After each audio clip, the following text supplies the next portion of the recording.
Assalamu alaikum warahmatullahi wabarakatuh. Bandiraɓe fulɓe mi silminake dow moɗon mi hofni on kala gonɗon nder duniyaru fu. Ɗum derɗirawo moɗon Adamu Haruna mo jeygol Pulaku TV. Hande mi wari ha mi tindina en seɗɗa dede ƴamol ngol ƴamotoyam ko nde lawol ngol mi tokkata mi hefta téléphone am to téléphone am wujjama, ma bo mi yiɗi application GPS. Yimɓe ɗuɗɓe bolwaniyam hala man ɗo ɓe mari haji application GPS lawol ngol tokkata kefta téléphone maɗa. Ɓe moye fu min mbiya ɗum min tammi waɗugo vidéo man ɗo, min tammi yerɓugo ɗum ha YouTube. To a aboni ha channel amin YouTube min tammi waɗugo vidéo man min gerɓa ɗum. Mi yerɓani on lien dede vidéo ngol min ganno lawol ngol tokkata kefta téléphone maɗa taw wujjama, ma bo to ngel majji ngal adresse mail ɗuɗɓe mbiya to ɓe formati téléphone man ɗo ni wartan lawol man ɗo heɓata, to ɓe formati téléphone man ɗo adresse mail man dilli ko da mi yiɗi mi hefta téléphone man ɗo ɗum hollatayam. Yawa dalila majum min mbino min gaddana on vidéo gal IP adresse ɗon. To a andi IP adresse téléphone maɗa ha nder ɗo min tammi tindingol lawol ngol jata ɗaɓɓita IP adresse téléphone maɗa anda kode man ɗo. To téléphone maɗa majjini vidéo min gatta min kollete ɗo a yi'an dede no gatta kefta dede téléphone maɗa man ɗo, ko ɓe formatinga ko noye ɓe gaɗaniga a heftan lawol man ɗo. Yugo ɗuɗɓe nder moɗon ɗo ƴama min hala man ɗo, min kaɓano min gaɗa vidéo man ɗo. Yugo dede vidéo may no ɗum saɗiri, vidéo may ɗo ɗum hoyayi hawrugo, ɗum hunde on sande no anduɗon sande fu. Min ma min kolluno min mbino hedde ko min gaɗa vidéo man ɗo sey to abonnement amin yehi ujunere 1000 abonnement subscriber 1000 min mbino nden min gaɗa vidéo man ɗo. Amma ɗuɗɓe nder moɗon ƴami min hala may mo wiya mi mari haji man usten téléphone am majji, ma bo to téléphone am majji no mi heftirta nga. Yugo dede ƴamɗe ɗe ƴamoton may ka ɗuɗi min mbi to min gaɗa vidéo man ha nder balɗe garayɗe. Amma hedde ko min gaɗa vidéo may ɗo jotta min ɗo mari abonnement ha chaîne amin je YouTube jeygol Pulaku TV. Min ɗo mari abonnement ko watta 300 be hunde fere. Ngam may sey to abonnement may yehi 160 nden min gaɗa vidéo man ɗo. Yawwa min kosani on alkawal nder balɗe ɗo ko ɗum jango abonnement amin yetti 160 min gaɗanayi on. Ngam may marɗo haje yi'ugo dede no ɗum warete fu yahu ha chaîne amin je jeygol Pulaku TV a abona. To a aboni ni nde min gaɗi vidéo man fu min tan mi yerɓego ɗum a yi'a ɗum. Ngam min giɗa min gaɗa vidéo min jara bone dow majum min gadda ɗum ɓura yimɓe seɗɗa no darata ɗum botoro be majum. Dede woɓɓe fere mbiya min gerɓanam gal WhatsApp gal ko nandi be majum. Ngam may dalila majum min mbi min gaɗay ɗum amma sey to abonnement amin yottake 160. To a mari haje larugo ɗum ni belɗum, to a laari ɗum kanjum ɗo bo to a laari ɗum de goo wala ko yaluma ñande téléphone maɗa majji sey to a ɗaɓɓiti goɗɗo ɗaɓɓitonoyiyam ko nandi be majum. To min gaɗi vidéo man ni a jangi a timmini ko ɗum téléphone ma majji, ko ɗum téléphone sobajo ma, ko ɗum téléphone ɓingel ma, ko debbo ma, ko gorko maɗa, wala ko yaluma a hosoan tan gara nasta nane ma andi dede no ɗum warteno a localise téléphone man ɗo ha sare téléphone man woni, ha nokkure téléphone man woni fu a tammi heftugo ɗum. Ngam dalila majum tan ɗuɗɗinano surutu komi wiyata on ni mi tindinay on ha yesso ɗo gi on dede no jata gaɗa recherche jeygol Pulaku TV ha YouTube. A wawan ja binda jeygol Pulaku TV ba laari windi ɗo, ma bo a lara min tindinte dede ha yesso ɗo dede no jata abonira ha chaîne jeygol Pulaku TV. Watan min hakkilo gi'a dede no abonirta. Yawwa arande man ɗo ni to a wari a mari haje waɗugo recherche jeygol Pulaku TV ha YouTube, a arande man ɗo ni a nastan ha YouTube maɗa. Mi tammi moe fo andi YouTube, nda YouTube banni ɓawo to a memi dow YouTube maɗa sey a rena ɗum maɓɓitanoma. Yawwa ça dépend de connexion maɗa, to connexion maɗa e mari sembe ma a yiyan ɗum maɓɓitake be law, to connexion maɗa wala sembe bo a yiyan ɗum taroto seɗɗa. To jotta nda ɗum maɓɓitake, jotta to a mari haje larugo jeygol Pulaku TV ha a abonanno a watta sey a wara dow ɗo ha a laari alama korello sey a mema dow majum banni. Ɓawo to a memi dow majum ni ɗum waddonete babal windugo sey a tabbitina a windi banni jeygol banni Pulaku TV.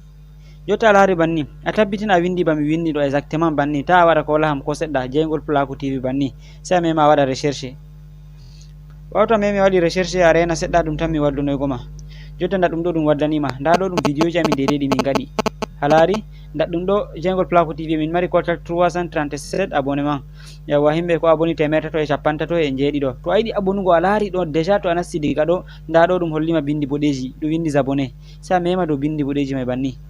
Ɓawo to a memi dow maji a laari ɗi garti ɓaleji sey a rena yesso ɗo ɗum waddante kungel dangel ɗo banta lenguru a laari sey mema dow magel ni. Ɓawo a memi dow magel ayi ko garti hankon taton sey mema ngel dow ɗo ni. Ɓawo to a memi dow magel to ɗo kala nde min gerɓi vidéo fu ɓe gerɓinoyte notification ɓe kolluma jeygol Pulaku TV yerɓi vidéowol kaza a wawan nasta daragol ɗo on koyɗum. To ma bo a wawan to a nasti nder vidéo am, misalu nder vidéo ji amin a wawan nasta vidéowol gotol, misalu en gaɗa ni ha mi nasta nda nder vidéo ji amin nda ɗo vidéowol ngol min gerɓi ko neɓayi ɗo, a wawan nasta nder magol to aɗo larangol min tindini lawol a watta a wara liking to vidéo man fottanima, ma bo a waɗa comment ko nandi be majum ma bo a partage ngol kanjum fu min tindini ha nder vidéo man ɗo, kanjum mi mari haje jotta ha mi holla on.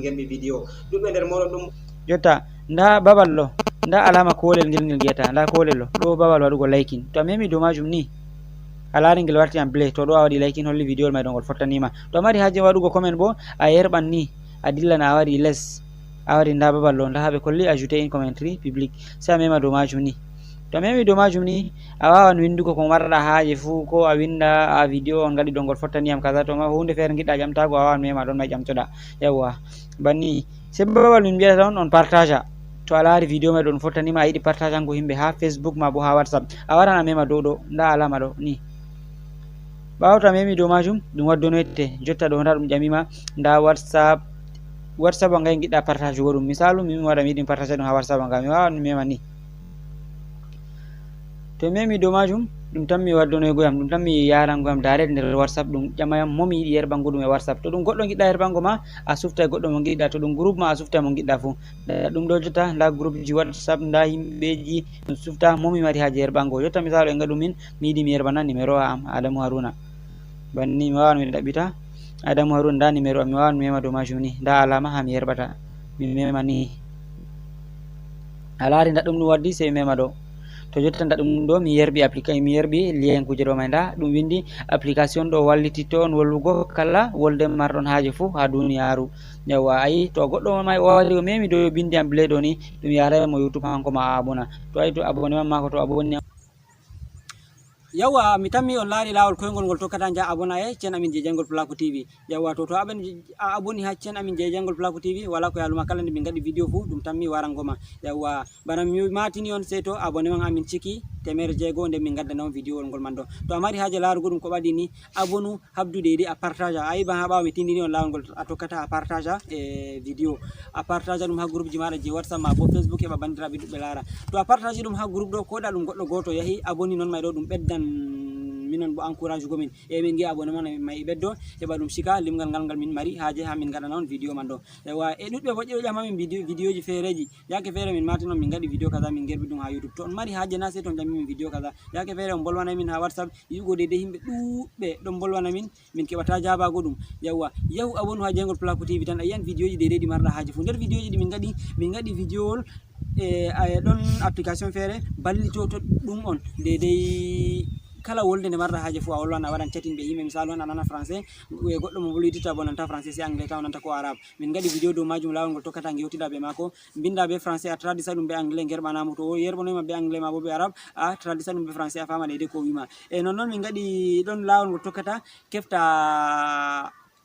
numéro ji maɗa majjunoɗi deydey ko sali isen a marno téléphone maɗa majji, copies maɗa majji, numéro ji himɓe maɗa jur majji, min gaɗi lawol may ngol tokkata kefta ɗum. nonnoon min gaɗi vidéo lawol ngol maɓɓitata adresse mail, ɗuɓɓe ɗo ƴama min noyi maɓɓitata adresse mail, min gaɗi lawol ngol tokkata maɓɓita adresse mail. nonnoon min gaɗi vidéo dow lawol ngol tokkata koɗa a yerɓanino goɗɗo message vidéo message may ɗum neɓi ko photo ko vocal a yiɗi bila ɗum ta o yi'a ɗum ɗon lawol ngol tokkata koɗa no ka neɓiri fo a lornowa tam a wata téléphone maɗa modi avion ko nandi ɓe majum. marɗo haaje fuu yan ha Jangol Pulaku TV YouTube laran vidéo man ɗo. nonnoon min gaɗi vidéo dow lawol ngol ittiranta téléphone maɗa mode passe koɗa yejjiti mode passe téléphone maɗa kanjum fu min gaɗi vidéo man ɗo. to mi wi mi limtanay on vidéo ji man ɗo ni ɗi ɗuuɗi, vidéo man ɗo jutan. amman to a yi abonné ha Jangol Pulaku TV a yiyan vidéo ji tilimɗi a ton na sei to a yoɓi wala ko yaluma.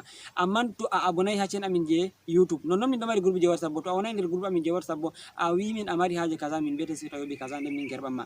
nonnoon vidéo ngol man ɗo bo ngol haala GPS man ɗo marɗo haaje kan heɓa vidéo man jotta min gerɓana ɗum application man e vidéo deydey no ka warete man ɗo a wawan watugo min ngal numéro ji ɗi téléphone amin min darnan kala kuugal amin fuu min mbiyete a yoɓan min kaza min gaɗanma deydey ko marɗa haaje. amman to na non bo a yaha a abona ha Jangol Pulaku TV a rena sei ñande ɗo min gaɗi vidéo man min tammi yerɓugo ɗum. bandiraɓe fulɓe mi tammi on paami haalam ngam may habdu ta yejjutu yahu abonu to a abonay. to a abonino bo ça va a aboni abonné man ɗo nde goo ɗum a abonata. to a aboni bo wala ko yaluma a tamma way ko ngam a wari a aboni koɓe kosay crédit ma ko hunde feere mere a abonata ɗum rata hosugo ma segon tati. yawwa habda a partage ɗum bo a wawan a jaɓa téléphone ko sobajo maɗa ko debbo ma ko ɓinguel ma a abona ngam a ɓedda encourage ugo min heɓa min gadda noon may ɗo mi andi ka seyna on to heɓa min on ka seyna min seynidiren bandiraɓe fulɓe on jarama ɗum derrawo moɗon Adamu Haruna. wassalamu aleykum.